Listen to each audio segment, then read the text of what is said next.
Sir ఇప్పుడు pan India లెవెల్లోకి మన Telugu cinema వెళ్ళింది. మనందరం గర్వించదగ్గ విషయమే. కానీ బడ్జెట్లు కూడా ఎక్కడికో వెళ్ళిపోతున్నాయి. దీనివల్ల ప్రొడ్యూసర్స్ ఇబ్బంది పడే పరిస్థితులు వస్తున్నాయి. మనం చూసాం సార్ పెద్ద పెద్ద స్టార్ సినిమాలే ఫ్లాప్ కూడా కదా, అట్టర్ ఫ్లాప్ దగ్గరికి వెళ్ళిపోయాక రూపే రాని పరిస్థితి. అంటే థియేటర్లు లేక రిలీజ్ అవ్వలేని పరిస్థితులు. ఇవన్నిటికి ఎక్కడ అడ్డుకట్ట వేయాలంటారు? అడ్డుకట్ట ఫస్ట్ అదే డిసిప్లిన్ అండి. ఫస్ట్ మనం ఏ సినిమా తీస్తున్నామో దీనికి ఎంత ఖర్చు అవుతుంది అనేది ఫస్ట్ పేపర్ మీద లాక్ చేయాలి. అంటే అంత బడ్జెట్ లేకపోతే మనం ప్రేక్షకులకి సినిమాను చూపించలేమా? అదే తప్పు అంటున్నాను నేను. ఇప్పుడు నేను 200 రూపాయల టికెట్ కొనాలంటే బడ్జెట్ 500 కోట్లది అయి ఉండాలి అనే థింకింగ్లోంచి ప్రేక్షకులు కూడా బయటికి రావాలి. అయితే ప్రాబ్లం ప్రేక్షకులకి ఏమిటి, టికెట్లు మనం పెంచేసాం, మీరు టికెట్ రేట్ పెంచేశారు, తర్వాత లోపల పాప్కార్న్ 300 రూపాయలు అంటున్నారు, కోక్ ఇది అంటున్నారు, అంత ఇవన్నీ కొనేటప్పటికి మీకు 1500 అవుతుంది మనిషికి. అవును, ఆర్ అట్లీస్ట్ 700-800 అవుతుంది. 4 నెలలు అంటే దాదాపు 2800, 2000 అంటే ఒక 4 people if I want go 2800 to 3000 అవుతుందండి. అంటే అప్పుడు వాడేం లెక్కేస్తున్నారు మన ప్రేక్షకుడు, ఓకే ఈ 3000 నేను పెడుతున్నానంటే నాకేముంది దానిలో అంత గ్రాండ్గా ఏముంది అంటే లార్జర్ దాన్ లైఫ్ ఎంటర్టైన్మెంట్ ఉంటే తప్ప నేను 3000 పెట్టాలని వీళ్ళు అనుకుంటున్నారు.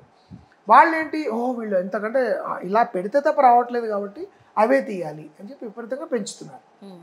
ఇది కాకుండా సినిమా అనేది పబ్లిక్ మీడియము, చిన్న పెద్ద సమస్య లేదు, చిన్న సినిమాకైనా రావాలి మనము అని మీరు ఒప్పిస్తే జనాల్ని, దెన్ దే విల్ కమ్.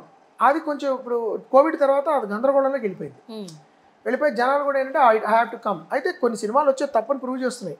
మొన్న కోర్టు ప్రూవ్ చేసింది. మంచి సినిమా అంటే వస్తున్నారు జనం. అయితే బాగా స్ట్రాంగ్ పబ్లిసిటీ చేసి సినిమా నచ్చినట్టు వస్తారు.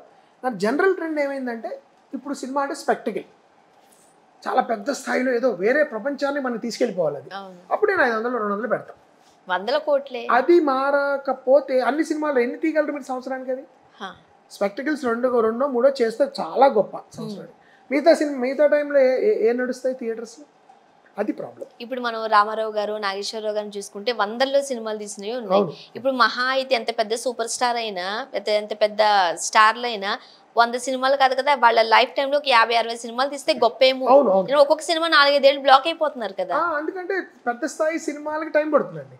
పెద్ద స్థాయి అనగానే విఎఫ్ఎక్స్ ఏదో వర్చువల్ ప్రొడక్షన్ ఏదో ఉంటుంది, తర్వాత లొకేషన్స్ ఉంటాయి, పెద్ద పెద్దవి కాంబినేషన్స్ ఉంటాయి, వాళ్ళ డేట్లు గీట్లు దొరకడం ఉంటుంది, తర్వాత ఫారిన్ లొకేషన్స్, అవుట్డోర్ ఇవన్నీ వేసుకుంటే సంవత్సరం షూటింగే సరిపోతుంది. దీనిలో ఫర్ ఎగ్జాంపుల్ దర్శకుడు డిసిప్లిన్గా రాసి లేకుండా అక్కడికి వచ్చి రాస్తున్నా ఇంక ఇమాజిన్ చేయండి, ఇదంతా తడిసి మోపడి అవుతుంది లిటల్గా. ఇది అయినప్పుడు ఏమవుతుందంటే దెన్ రెమ్యునరేషన్ చాలా పెద్ద స్థాయిలో హీరోలకి ఇవ్వాల్సి వస్తుంది. ఇవన్నీ కలిపి మీ సినిమా పేపర్ మీదే ఖర్చు అయిపోతుంది. సో మీరు ప్రొడక్షన్కి పబ్లిసిటీకి డబ్బులు ఉండట్లా, ఒక్కొక్కప్పుడు పెద్ద సినిమాలకు జరుగుతుంది. అందుకని అది మారాలి అంటే స్క్రిప్ట్ ఏంటి, దీనికి నిజంగా ఎంత ఖర్చు అవుతుంది, సైంటిఫిక్గా లాజికల్గా దానికి మీరు బ్రేక్ డౌన్ చేసి కరెక్ట్గా రాయగలిగి అదే బడ్జెట్లో అటు ఇటుగా 10% ఎప్పుడు వేరియేషన్ ఉంటుంది. అట్లా ఆ దగ్గర దాపుల్లో కొంచెం దరిదాపుల్లో రిస్క్ తీసుకుంటే ఓకే. కానీ మీరు 10 రూపాయలని 1000 రూపాయలు అయిపోయింది అనుకోండి బడ్జెట్, అప్పుడు ప్రొడ్యూసర్కి కాళ్ళ చేతులు ఆడవు కష్టం. ఇప్పుడు చిన్న స్థాయి సినిమాలకి పెద్దగా థియేటర్లు దొరకట్లేదు అంటున్నారు. మీ సినిమాకి ఇప్పుడు అలా ఏం లేదు. ఇప్పుడు మా సినిమాకి చాలా మంచి వైడ్ రిలీజే వచ్చింది. It depends on various factors అండి. ఆ టైంలో వేరే రిలీజ్లు ఏమున్నాయి, ఆ కాంపిటీషన్ ఉందా, థియేటర్ అవైలబిలిటీ ఉందా, స్టార్స్ పెద్ద స్టార్ సినిమా అయితే ఎన్ని రావాలి, ఇవన్నీ రకరకాల లెక్కలు ఉంటాయి. అవన్నీ డిస్ట్రిబ్యూటర్ ఎగ్జిబ్యూటర్ లెక్కలు అవి. కానీ మంచి సినిమా మీరు ఒక జనరంజకమైన సినిమా అన్నప్పుడైతే ఖచ్చితంగా దొరుకుతాయి. అయితే ఏంటంటే కొన్ని సినిమాలు ఇప్పుడు కోర్టు తీసుకోండి, మీరు చిన్నగా రిలీజ్ అయ్యి అలా ఎక్స్పాండ్ అయ్యింది, అలా చాలా సినిమాలు కూడా ఉంటాయి. It depends on the film, the response, everything. And మరీ ముఖ్యంగా ఇప్పుడు పెద్ద హీరోలు ఎలాగైపోయారో పెద్ద డైరెక్టర్లు కూడా అలాగనే అయిపోతున్నారు. అంటే తీసేది ఒక సినిమానే, రెండో సినిమా వచ్చేసరికి పెద్ద స్టార్లతో తీస్తేనే మేము మంచి డైరెక్టర్లు అన్న కోవకి కొంతమంది వెళ్ళిపోతున్నారు అంటున్నారు. మీకు నిజమే అలా అనుకోవట్లేదండి, అలా అందుకు వాళ్ళు చేయట్లేదు. ఎందుకంటే ఇప్పుడు నేను చెప్పిన ప్రాబ్లమే, పెద్ద సినిమా తీస్తేనే సినిమాలు చూడడానికి జనం వస్తున్నారు కాబట్టి నేను పెద్ద సినిమా తీయాలంటే నాకు పెద్ద హీరో కావాలి. అందరూ కాదండి, కొంతమందికి అనుకోవడం తప్పే ఉందండి. ఇప్పుడు పెద్ద సినిమాలు తీస్తేనే జనాలు వస్తున్నారు అనేది అయితే ఫ్యాక్ట్గా చాలా మంది వస్తున్నారు, చిన్న సినిమాలు కూడా వస్తున్నారు. కానీ కొంతలో కొంత వాళ్ళకి అలా బ్రెయిన్ వాష్ చేయబడింది, నువ్వు పెద్ద స్టార్ని పట్టుకోరా బాబు అప్పుడే జనాలు వస్తారు అంటారు. చాలా మంది జనాల్లో కూడా ఎట్లా అయిపోయింది, కొంతమంది ఆడియన్స్లో చిన్న సినిమానా ఓటీటీలో చూడొచ్చులే, పెద్ద సినిమా అయితేనే థియేటర్కి వెళ్ళాలి, అక్కడ 1000 రూపాయలు 2000 1500 టికెట్ కొనుక్కుని వెళ్ళిపోతున్నారు వాళ్ళు. మరి ఇప్పుడు సినిమా రిలీజ్ అయిన 40-45 డేస్కి ఓటీటీస్కి వచ్చేస్తుంది. అప్పుడు చిన్న సినిమాలకు ఆదరణ ఎక్కడ వస్తుంది? అంటే ఇప్పుడు అందుకనే నా దృష్టిలో ఒక నిర్ణయం తీసుకోవాలండి ఇండస్ట్రీ కూడా. ఏంటంటే ఓకే 2 నెలల వరకు మేము ఇవ్వము ఓటీటీ, ఓకే, లేకపోతే 3 నెలలు ఇవ్వము. అప్పుడు ఏమవుతుంది, ప్రేక్షకులు ఓకే ఇప్పుడు ఎలా ఉందంటే నేను సినిమాకి వెళ్తానండి, సినిమా పర్వాలేదు బాగానే ఉంది, నాట్ బ్యాడ్ నాట్ గ్రేట్ అనిపించింది. నేను వెంటనే స్ట్రీమింగ్ పార్ట్నర్ అని కనపడంగానే నేను బయటకు వచ్చి ఏం చెప్తాను, బాగానే ఉందిరా ఇప్పుడు అర్జెంట్గా చూడక్కర్లా, అది ఎలాగ 1 month అని చెప్తా ఫ్రెండ్. ఒకవేళ అది లేదనుకోండి, ఫర్ ఎగ్జాంపుల్ నేను ఏమంటాను బాగానే ఉందిరా ఒకసారి చూడొచ్చు అంట, అప్పుడు అతను థియేటర్కి వచ్చే ఛాన్స్ ఉంటుంది. వస్తాడు. ఇంకొకటి ఈ టికెట్ల రేటు కూడా కాస్త మిడిల్ క్లాస్ వాళ్ళు అఫోర్డ్ చేయగలిగారు అనుకోండి, ఉండాలి. ఎందుకంటే మనకి చీపెస్ట్ ఎంటర్టైన్మెంట్ సినిమానే. అవును, సో అలా ఉంటే ప్రాబ్లం. అప్పుడు వెయిట్ చేయకుండా మరి థియేటర్లోకి వస్తారు. సరే ఎప్పుడు వస్తుంది ఓటీటీ అంటే అబ్బో 3-4 నెలల తర్వాత వీడు ఏదో బాగుంది అంటున్నాడు కదా ఐ ట్రై అని. ఇప్పుడు అది ఉండదు. ఎప్పుడైతే మీరు 1 month ఓటీటీ అన్నారో ఏమాత్రం ఓ మాదిరిగా ఉన్నా ఇంకా రాడు. ఇండస్ట్రీలో ఇలాంటి మార్పులు చేర్పులు జరగాలి కదా సార్, ఆ రకంగా ఎవరు జరగాలండి. నేను అదే ప్రొడ్యూసర్స్ కౌన్సిల్, ప్రొడ్యూసర్స్, నటులు, దర్శకులు కూర్చొని మాట్లాడుకుని రిజల్యూషన్ తీసుకురావాలి. మళ్ళీ థియేటర్స్ జనాలు రప్పించాలంటే ఏం చేయాలి? ఓకే. అండ్ ముఖ్యంగా ఇంద్రగంటి గారి సినిమాలు అని అంటే మాకు ఒకలాంటి ఉత్సుకత ఉంటుంది. అంటే ఒక మంచి సినిమా చూడొచ్చు, ఆ ఫ్లేవర్ని ఎంజాయ్ చేయొచ్చు అని. మీరేం అడపా ఎప్పుడుకోసారి వస్తాము అంటారు. అంత తొందరగా మీరు మమ్మల్ని మా దగ్గరికి రావట్లేదు.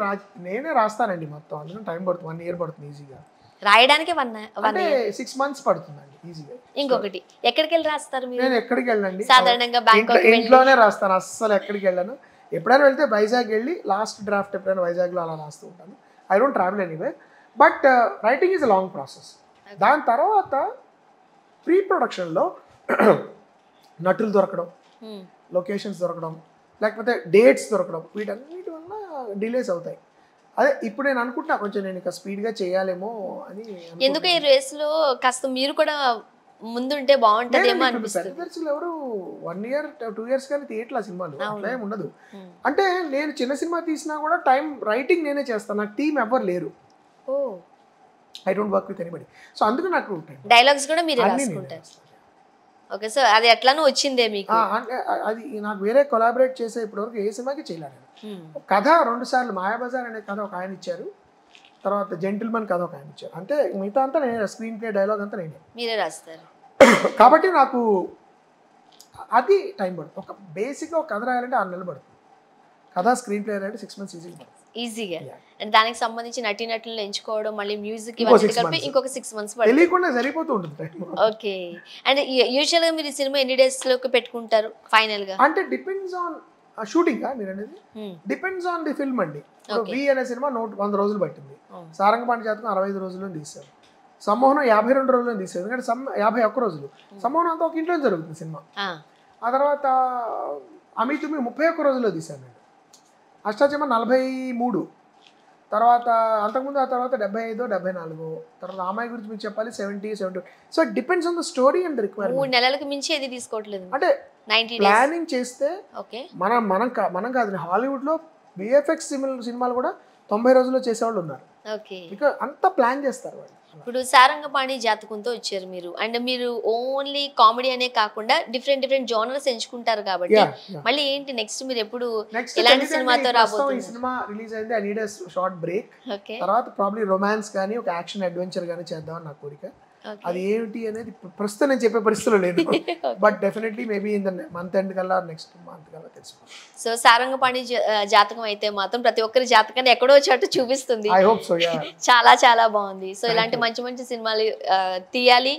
అండ్ ముఖ్యంగా తెలుగు భాషకి సంబంధించి, తెలుగు ప్రేక్షకులకు సంబంధించి మంచి కనువిందు కలిగించాలని మనస్ఫూర్తిగా కోరుకుంటున్నామండి. Thank you so much. చాలా థ్యాంక్ యూ సో మచ్.